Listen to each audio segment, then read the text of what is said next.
Well, happy Monday, Langsburg. This is Dr. Tom from First Congregational Church, and it's our Monday morning check-in time. So you want to share something joyful, something heavy that our community can bring into its time of worship and prayer this coming week, just drop a comment down below and let us know. And please enjoy this little call to worship poem from one of our favorites, Malcolm Guite, and a little snippet from Sunday's Pentecost message. Blessings, and we'll see you on Wednesday. Hey, it's Wednesday, Langsburg. We made it to the middle of the week. This is Dr. Tom from First Congregational Church, and it's our midweek check-in time. So we're asking you, how y'all doing this week so far? Anything our community can hold space for as we worship and pray this coming Sunday, just drop a comment down below and let us know. Also today we share a piece of the Sunday service, a little reflective candle lighting for you, and some more thoughts on Sunday's Pentecost message. So blessings, we'll see you Friday. Happy Friday, Langsburg. You made it to the end of the week. This is Dr. Tom from First Congregational Church, and it's our end of the week check-in time. So how did your week go? Is there anything we can keep in mind as our community prays and worships? Just drop a comment down below to let us know how you're doing and feeling this week. Also, to give you some encouragement to end out your week, we have a snippet from last Sunday's service for you, a wonderful benediction poem from Jan Richardson, and some final thoughts on Sunday's Pentecost message. So peace out. We'll see you Sunday.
Good morning, everyone, and welcome to the First Congregational Church of Langsburg's online service. Thank you for joining us here in this digital space. My name is Shelly, and I will be your host for today.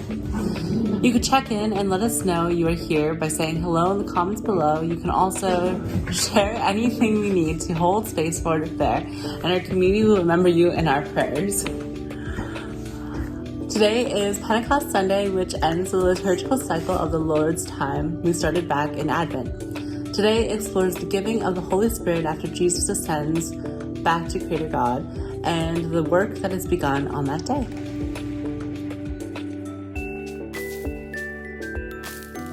Good morning. This is Troy coming to you from my truck, which is also my work office, with this week's call to worship. It's from Psalm 104, as retold by Malcolm Guite. Cast down the mighty and exalt the low, my God, upon whose breath all life is born. As with the wind's swift wings, when sweeping, you lift the mists and drive the clouds, all drawn aloft by flaming ministers. The light throughout the cosmos is your veil withdrawn, to show the glory once, for you were light itself made flesh in that transfiguration. You make the day, and in the tender night, the moon and stars shine as a revelation of your transcendent beauty, for you shine in all your works and breathe through all creation. In every woven strand of life, the line of your strong love is drawn and gathered in, knotted and crowned in Christ and made divine. Thank you.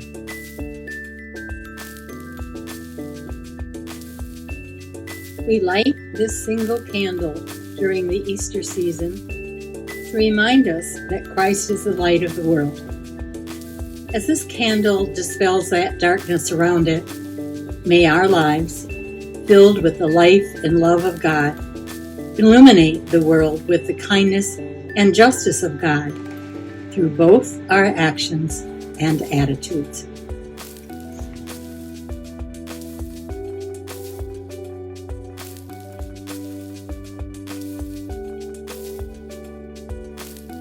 Good morning, everybody, and welcome to Pentecost Sunday. This is the final Sunday in the Easter season. And today concludes our series called It Is Time that has been looking through the farewell discourse of John. But today we switch gears and cover the Pentecost moment in Acts 2. While Easter is the proclamation that death has been defeated, Pentecost, however, is this empowerment to live the life and love of God out in the world. Now, before we move on, what the heck is Pentecost? I had no idea. It's a word that's used very rarely and in very select circles in our world today. Now, as a teenager in a fundamentalist church, I've told stories about that, I knew there was a denomination known as the Pentecostals. They spoke in tongues and brought tambourines to church, apparently. That was the extent of my understanding of that. My flavor of fundamentalism did not like them. They were heretics with poor theology, frankly. But I secretly attended an independent Bible study in some guy's house that was Pentecostal. Gasp, I know. During Sunday evening church, where we got to call out our favorite hymns, I'd always pick one called Pentecostal Power, just to watch the whole congregation cringe. My teenage rebellion was wild, I know. But the word is much older than just the Pentecostal denominations. It's actually a holiday in Judaism. And the word Pentecost is a Greek word for 50th, because Pentecost is the feast that comes 50 days after Passover. It has different names in the Old Testament, like Feast of Weeks, Feast of First Fruits, Feast of Shavuot, but these are all interchangeable. And it's a celebration of the first of the harvest. Now, it was one of 3 pilgrimage feasts, Passover, Pentecost, and Tabernacles, that required all males to travel to the temple in Jerusalem for observance. But it's also a remembrance of the first Passover in the book of Exodus, when God gave the law to Moses on Mount Sinai. This was the official birth of the people of God, recognized in the Old Testament stories with the name Israel. So this background is incredibly important to note because it can help explain some of those really weird things that are recorded in this passage. But Pentecost is bigger than these 2 moments, the Mount Sinai moment and the tongues of fire moment we're going to hear about in a moment. Pentecost is a part of the liturgical cycle of Christ's life, and therefore it's also a pattern that we're to live, called the Paschal Mystery. We can pattern our lives after Christ's narrative. There's crucifixion, resurrection, ascension, and Pentecost. Crucifixion is familiar to all of us. It's the loss of life, perhaps a dream, a portion of your health, a job, a relationship, or an expectation, but something dies and disrupts your life as you know it. Well, resurrection happens when we find new life, a new way of being on the other side of that death. You know, a new job, or a new relationship, or a diet, or a new set of expectations. Now, life has been reconstructed on the other side, and you feel this rhythm of a new season setting in. And when we dedicate these seasons back to God, it's like an ascension back to the Father. We let God teach us how to inhabit this new life. Then we have new vision, life, and spirit to fuel us. Now, we can experience a Pentecost moment. Now, it sounds a lot more dramatic than reality allows for. It probably won't be as heroic as we think because it's very, very ordinary. It has to do more with our renewed and recollected being than any dramatic and heroic doing that you can go and accomplish. But it does fuel the life you actually have and not the life you think you ought to be living if you just had your junk together. But let's hear this passage read before we get too far ahead of ourselves, and we'll see you on the other side.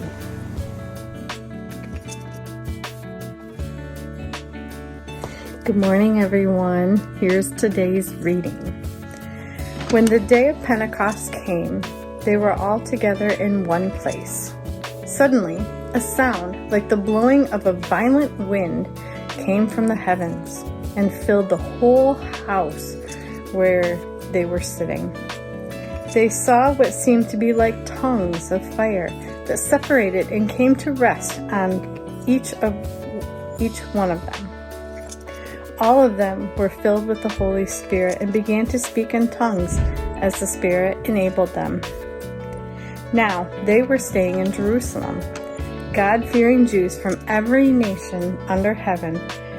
When they heard this sound, a crowd came together in bewilderment, because each one heard their own language being spoken. Utterly amazed, they asked, "Aren't all these who are speaking Galileans? Then how is it that each of us hears them in our own native language? We hear them declaring the wonders of God in our own tongues." Amazed and perplexed, they asked one another, "What does this mean?" Some, however, made fun of them and said they have had too much wine. Then Peter stood up with the 11, raised his voice, and addressed the crowd. "Fellow Jews, and all of you who live in Jerusalem, let me explain this to you. Listen carefully to what I say. These people are not drunk, as you suppose. It's only 9 a.m. No, this is what was spoken by the prophet Joel. In the last days, God says, I will pour out my spirit on all people. Your sons and daughters will prophesy. Your young men will see visions. Your old men will dream dreams. And everyone who calls on the name of the Lord will be saved." Today's reading was from Acts chapter 2, verses 1 through 17 and verse 21. Have a wonderful day.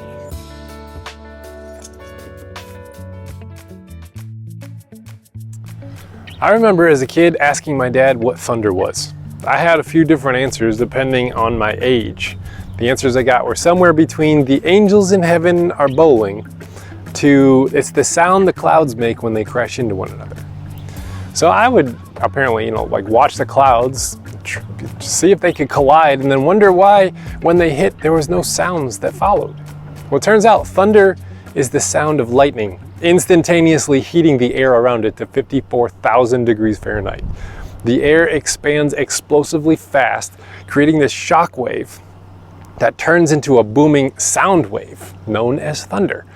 But you cannot see thunder any more than you can see music, because thunder is a sound wave that is not affected by light and therefore not receptive to our eyes. So in Exodus 20, the story of the first Pentecost, there is a story that precursors our text today, and it involves some thunder. The most significant and holy moment in these folks' history thus far was the giving of the law to Moses on Mount Sinai. They were released from slavery in Egypt. They crossed the Red Sea on dry land and came to this mountain for this one moment that defines everything going forward for them. They received the law verbally, given directly from the mouth of the Creator God.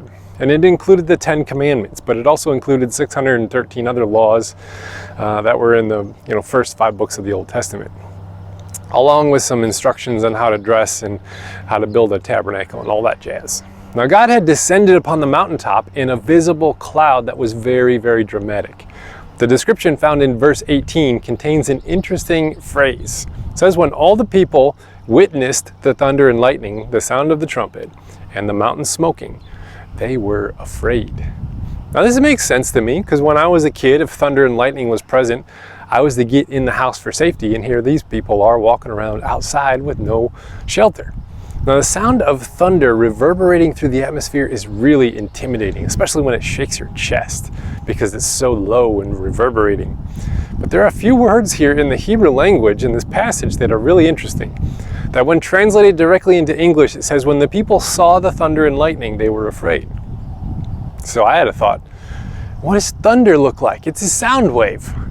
Well, the translators had some gymnastics to do to make this passage make sense, so they put down when they perceived or witnessed the thunder and lightning. But also the translation of thunder and lightning is off, because in the Hebrew it's voices and torches of fire. That's interesting. So they all saw the voice of God, and it looked like flames. Remind you of anything? Like a burning bush that spoke to Moses? Well, that just became a burning mountain that spoke to all the people. And today's passage has tongues of fire coming to rest upon the heads of 120 women and men that are all gathered here. So the author of Acts has taken the most significant and holy event in their entire history, the giving of the law at Mount Sinai, and recreated it here on Pentecost in Jerusalem. But there's a significant distinction. When the law was given to Moses, the people disobeyed it before Moses even got down from the mountain. They were worshiping a golden calf. So the priests were ordered to slaughter 3,000 people on that first Pentecost. Happy day. But when Peter finishes his sermon here, 3,000 people find life in God and join this early movement following the way of Christ. Now we are supposed to see the contrast of life and death, grace and law. This is what the way of Jesus leads to. When we live in the manner Christ lived, in self-sacrificial love towards one another, it conquers the death-dealing payouts of what order and conformity call for. See, death cannot touch you. It only becomes a doorway into more life. And evil cannot overcome love.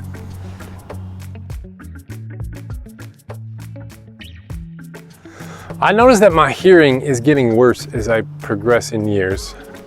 I'm not getting older, but progressing in years is better.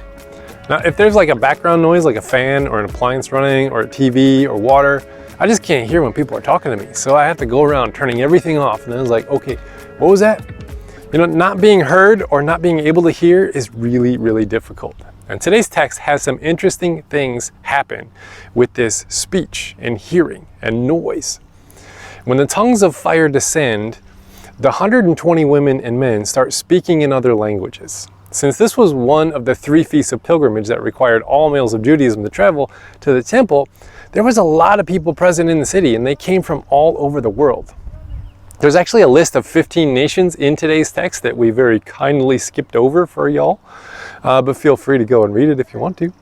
Now, each nation has its own language, and each person hears what these people are saying in their own language. But I noticed that what is spoken is not recorded. You would think someone would have a pen and start writing down these direct revelations from God, but no. Something else is emphasized. During this miracle, what is said is not as important as the ability for all to hear in their own language. So what's going on here? There was an ancient origin story that they all knew from the book of Genesis, chapter 11. A united human race that is migrating east decides to build a city. Okay, 2 things to notice. In the book of Genesis, the farther east you go, the farther you get from the Garden of Eden and God's presence. So that's always a bad sign. That's bad number 1. Now, bad number 2 is a city is what Cain built when he was expelled from the garden for murdering his brother. So cities are opposed to gardens. And gardens are where we find God's presence. Well, this group that migrated east to build a city decided to make a tower with its peak in the heavens. And they used the best technology available to them, thoroughly fired bricks. And we're accomplishing this task really successfully. And God decides to take a stroll on earth, sees the tower, and says, look at what they can do with unity and technology. This is only the beginning. Got an idea. Let's divide them all up, confuse their speech, and scatter them across the globe. This is the Tower of Babel moment. And this is kind of an origin story that's trying to explain how there's different peoples and races and languages. But it's also an ancient story of grace. And these ancient stories of grace sound weird to our ears, and they should, because this story is said to have taken place 4 millennia ago when humans were just exiting the Stone Age. I mean, like Stonehenge was just starting construction, and ancient Egypt was the power of the world. But the story says that God was saving these people from unifying around imperialistic destruction. Cities form empires which wage war, which enslave people and destroy life. So remember, Christ is the clarification of the grace they were trying to express so long ago. Now, tie this to our story today. Pentecost happens in Acts 2, and the people are gathered together back in one place from all over the globe, and their confused speech is unified once again. This moment is the reversal of the Tower of Babel moment, and God has said that this was only the beginning at that time. So what can we all do when we're healed from our xenophobic racism, elitist nationalism, and imperial colonialism, and then become unified as a human race with the empowerment of the Spirit to live the way that Christ lived? Well, there is nothing that we cannot accomplish. We need to experience a reversal of our Babel-like divisions of hatred, fear, and tribalism so that we can gather the scattered, broken, and confused into places where they are heard and accepted. And that's why it's a reversal of the Babel, because now we can unify around the right thing.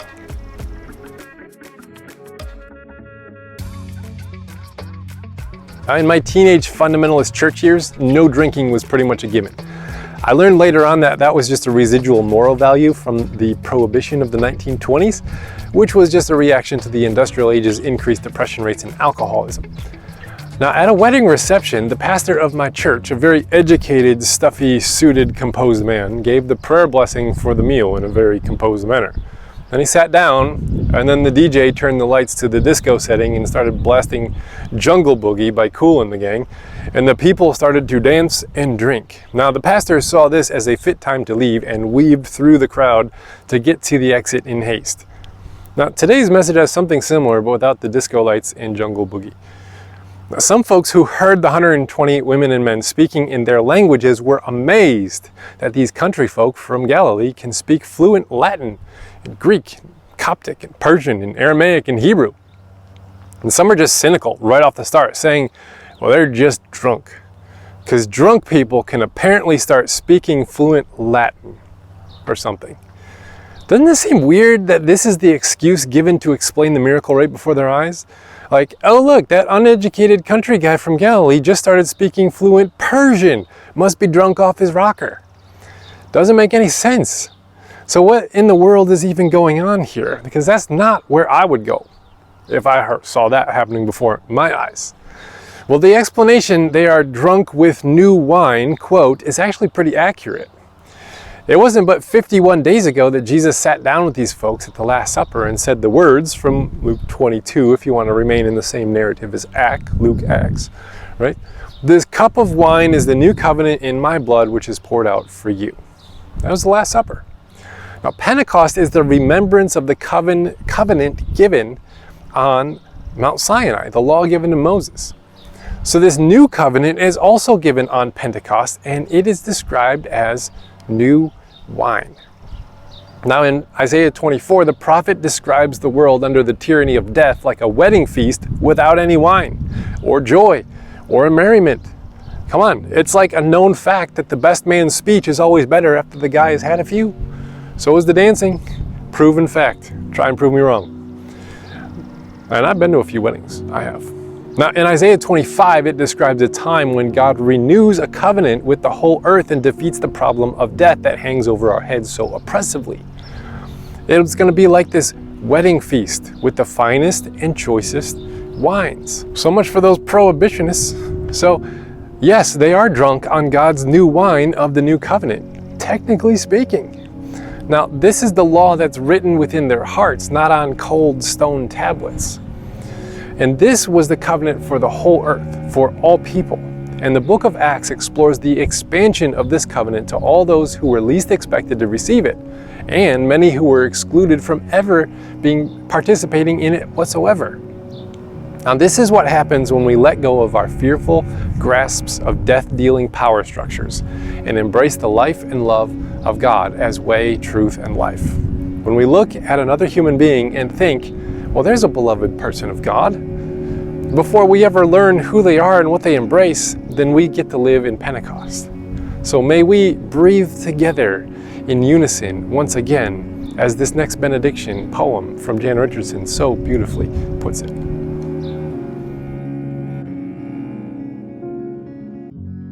And now, a blessing for Pentecost.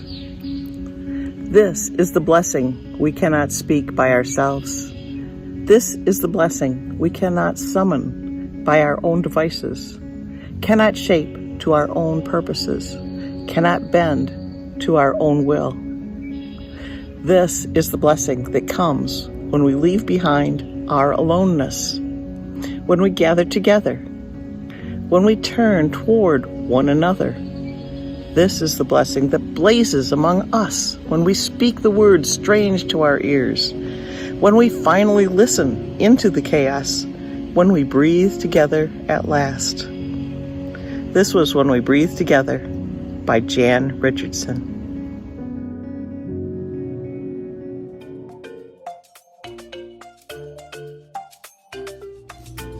Thank you so much for joining us online today. We hope the service has been a blessing to you. What now? Well, there are 3 things you can do. You can participate. If you'd like to participate in our service, we would welcome readings with a simple phone recording. You can also partner. If you'd like to give financially to ensure the continuation of this online service, there's a link at the bottom of your screen. And you can also subscribe. You may subscribe on YouTube or like our Facebook to stay updated with our online service. We hope you have found some hope, help, and healing today. We'll see you next week. Bye.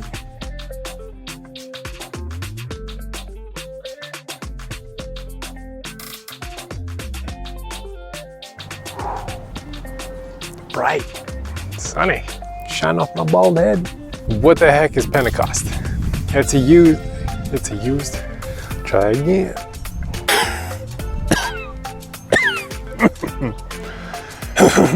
And he blasted Jungle Boogie by the Kool and the Gang. And started blasting Juggle Boogie. Juggle Boogie? Juggle? Serious? Juggle Boogie? You can't boogie while you're juggling.